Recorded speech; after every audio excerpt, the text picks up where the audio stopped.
Aloha metakiapi, Tayaya hipe, Beth Lonigo imachiapi.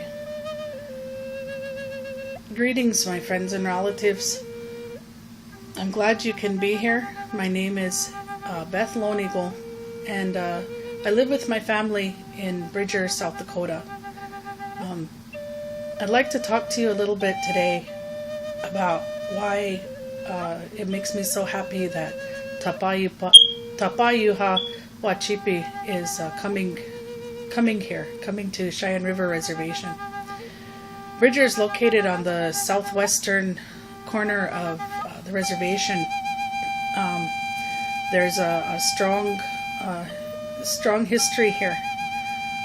One of the things about Bridger is that we're lucky, we're blessed, and that we are probably, if not the only, one of the very few communities that has not been overridden with alcoholism, drug abuse, and gangs.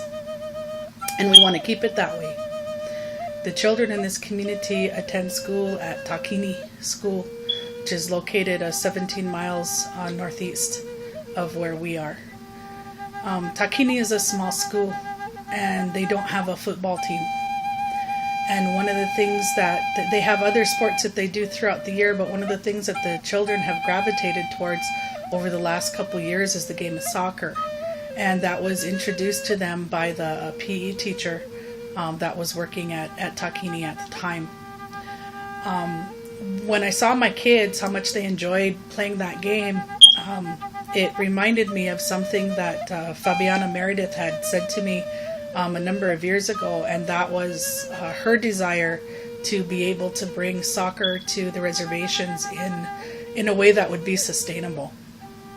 And she had asked me about what I had thought about it, and I had thought about it for a while, trying to think of what would be a good way to be able to bring this to the reservation, at least here, and have it be something that could be sustainable.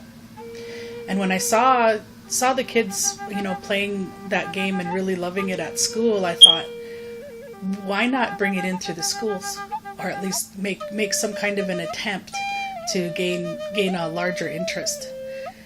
And I talked to the PE teacher, and he had told me, how much he started enjoying the game, that he actually got hooked on it when he met his wife, who was a soccer buff.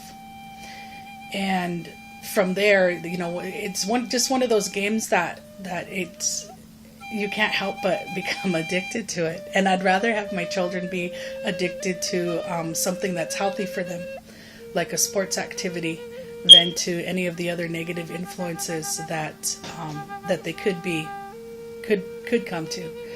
One of the things about Takini, there's good things and there's bad things about the isolation that we have here. Like I said, one of them is that we're fairly protected from some of the negative things that most of the other areas of the reservations are subjected to.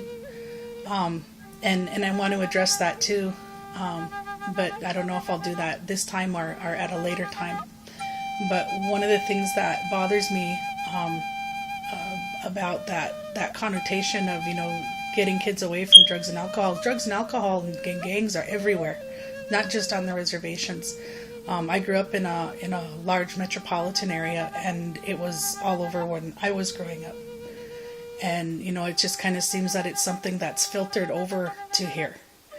But here, where it kind of takes on a whole different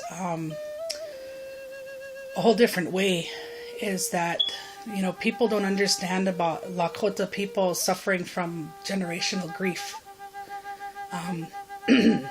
And that's something that's very real.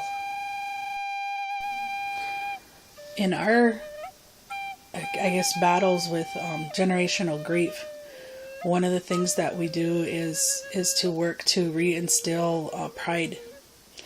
And our generational grief comes from things that happened more than 100 years ago, and back when a lot of these things happened, not just to Indian people, but to non-Indian people as well, we didn't understand the things about post-traumatic stress and how that can have a generational effect on families. But what happened with not just Lakota people, but other peoples as well, when that grief wasn't addressed, it became something more.